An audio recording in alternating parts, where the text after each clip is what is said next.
Continuamos en Mega Noticias. José Luis Gutiérrez es director general de Así Legal y le agradezco que esté con nosotros esta tarde. José Luis, ¿cómo está? Muy buenas tardes. Hola, muy buenas tardes, Juan Carlos. Muchas gracias por la entrevista. El propio nombre lo dice, Cerezo Centro de Reinserción Social, o antes como se les llamaba, Centro de Readaptación Social. Reinserta, readapta, le hace honor a su nombre, así como les llaman o les llamamos a los penales en este país, cerezos. Juan Carlos, pues la verdad ni reinserta ni readapta, ni hay que entender ahora que el modelo que debemos estar aplicando a partir de la reforma al sistema de justicia penal acusatoria adversarial es el modelo de la reinserción social. Hemos dejado atrás, supuestamente, el modelo de la readaptación social, que miraba a las personas como enfermas que delinquían y que lo único que les podía ayudar para poder dejar de delinquir es aplicarles un tratamiento técnico progresivo que les ayudaría evidentemente a cambiar la psique y con ello dejar de delinquir. A raíz de la reforma de 2008 hay un nuevo modelo de la reinserción social que es el modelo que mira a las personas privadas de libertad como sujetas de derechos. Y para ello el Estado se da cuenta que dentro de las prisiones tiene que haber ciertos elementos que puedan contribuir a la reinserción social de las personas privadas de libertad. A los tres ejes que anteriormente había en la readaptación social, que era el trabajo, la educación y la capacitación, le suman dos derechos más o dos ejes más que tienen que ver con la salud y el deporte. En su conjunto se presumía o se presume que si los centros penitenciarios contaran con estos servicios, podrían contribuir al reconocimiento de los derechos humanos de las personas privadas de libertad. Y eso pues no está pasando debido a que los centros penitenciarios, los más de 280 centros penitenciarios que tenemos en nuestro país, no cuentan con un plan nacional para la reinserción social o un plan nacional para la reinserción social.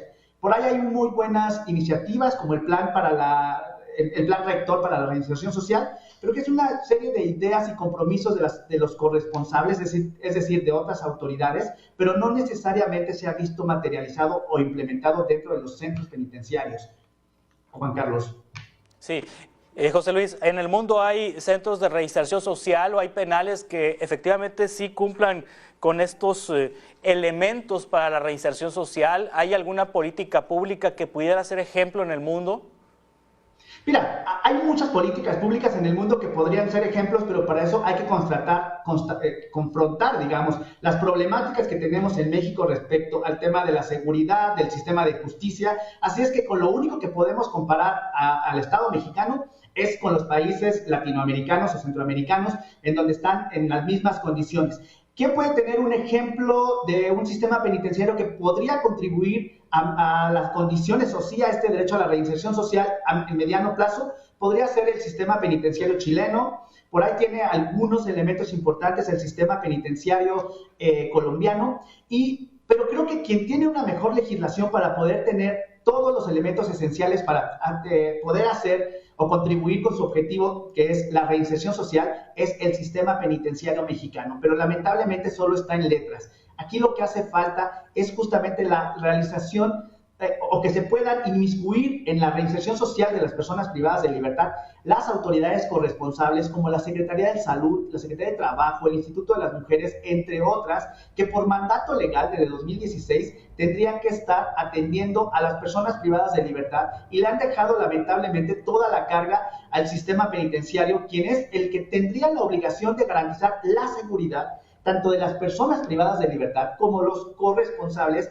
que aplican sus actividades o acciones al interior del centro penitenciario, pero lamentablemente le dejan toda la tarea y toda la responsabilidad al sistema penitenciario y el sistema penitenciario está rebasado y por eso hay tantos temas de autogobierno y cogobierno, porque no hay que olvidar que tenemos graves problemas de hacinamiento, sobrepoblación dentro de estos centros penitenciarios que contribuyen evidentemente a las malas condiciones de las personas privadas de libertad. Sí, hay una constante de las personas que la justicia norteamericana exige que sean juzgadas en aquel país y que hacen solicitudes de extradición, por ejemplo, a nuestro país o a países latinoamericanos. Los candidatos a ser extraditados se resisten a ir a enfrentar la justicia en Estados Unidos para no ser encarcelados en Estados Unidos. ¿A qué le temen estas personas privadas de la libertad ¿por qué no quieren ir a una cárcel en Estados Unidos y quisieran continuar compurgando sus penas en las cárceles latinoamericanas, en las cárceles mexicanas?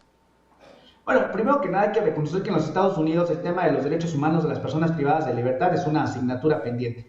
En Estados Unidos se propicia más el tema de la seguridad versus los derechos humanos. En México, a pesar evidentemente de que no se garanticen los derechos humanos, hay mayor libertades para que las personas privadas de libertad puedan salir de sus celdas, puedan ir al centro escolar, puedan hacer ciertas actividades y puedan estar en alguno de la gran mayoría de los centros penitenciarios del país de manera libre por todo el centro penitenciario. Hay un par de excepciones, hay un par de estados en donde las personas privadas de libertad se la pasan 24 horas encerradas dentro de las celdas y por eso genera muchas veces motines, ¿no? Porque finalmente las personas están encerradas en celdas hacinados y por lo tanto van generando problemas y cuestiones de autogobierno al interior de las propias celdas. Yo creo que el temor que tienen en algunos casos de ir a otros países puede ser también el tema de la rigurosidad que se da o la máxima seguridad que se da en los centros penitenciarios de esos países, ¿no? Sí, este modelo no funciona en México, en los centros federales de reinserción social, en los ceferezos o en las cárceles de máxima seguridad. Mira, creo que los centros federales podrían ser un gran ejemplo de cómo el modelo de reinserción social podría funcionar. El grave problema, insisto, es que no hay un programa nacional para la reinserción social. Tienen un plan rector para la reinserción social. ¿Cuál es la diferencia del plan rector para la reinserción social versus lo que deberían de tener, que es el programa nacional para la reinserción social? El plan rector tiene una serie de compromisos en donde los secretarios de ciertas secretarías de Estado se comprometen a hacer ciertas acciones en favor de las personas privadas de libertad. Pero ¿qué es lo que pasaría con un programa nacional para la reinserción social? Habría políticas que obligaran a estas secretarías a prestar sus servicios al interior de los centros penitenciarios con programas y políticas públicas que tuvieran enfoques de género, interseccionales, interculturales, pero más aún enfoques de privación de la libertad. Es decir, que tendrían que identificar que los servicios que se prestan al exterior tendrían que adecuarse para poderse prestar al interior de los centros penitenciarios. Y ahí permitirían que el sistema penitenciario pudiera hacer su papel, que es garantizar la seguridad, tanto de las personas privadas de libertad como de las autoridades corresponsables, las organizaciones de la sociedad civil que están justamente haciendo acciones concretas en favor o para contribuir, evidentemente, al derecho a la reinserción social de las personas que se encuentran privadas de libertad. Sí, el hecho de que el gobierno, que el Estado, que el gobierno permita los autogobiernos en los penales es una situación de comodidad del propio gobierno para no resolver estos conceptos que nos compartes de la reinserción social. Mira, no diría que es una comodidad, diría que es algo que no es tan fácil de erradicar, diría que es un cáncer que ha llevado al sistema penitenciario desde hace mucho tiempo. Es difícil de erradicar, se han intentado hacer esfuerzos por erradicar estas problemáticas de autogobierno y cogobierno. La respuesta que se le ha dado de parte del gobierno que hemos visto en la ciudadanía han sido los traslados masivos.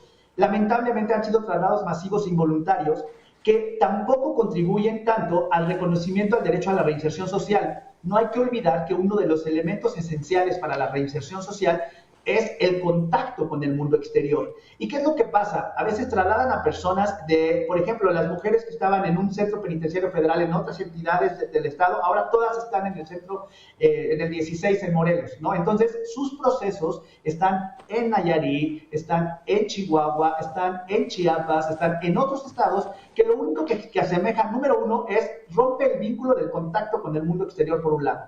Y por otro, contribuye a un uso y abuso de la prisión preventiva, porque muchas de ellas puede ser que estén en procesos y entonces al no llevar su proceso, muchas que son del Foro Federal, del Foro Estatal, por ejemplo, al no llevar sus procesos cerca del juzgado, han generado que sean víctimas del uso y abuso de la prisión preventiva y se han documentado casos en donde las mujeres pueden esperar 5, 10, 15 años en prisión preventiva. Y hablando de este tema de mujeres, es importante reconocer que hay también dentro de los sistemas penitenciarios grupos en situación de vulnerabilidad como las mujeres y las personas indígenas que están en contextos de abandono bastante graves y que hay que entender también. Mucha gente diría, bueno, se lo buscaron por estar en conflicto con la ley penal. hay que analizar primero nuestro sistema de justicia, hay que identificar el abuso que se le está dando a la prisión preventiva, hay que identificar el abuso que se le está dando al juicio abreviado, por ejemplo, y que está haciendo que los sistemas penitenciarios se estén saturando en estos momentos, que están en uno de los momentos más álgidos y más altos en términos de población privada de libertad. Sí, José Luis Gutiérrez, director general de Así Legal, le agradezco mucho que nos haya tomado esta conversación. Estamos en contacto para futuras entrevistas, si le parece. Muchísimas gracias, un fuerte abrazo. Gracias, hasta pronto. Continuamos.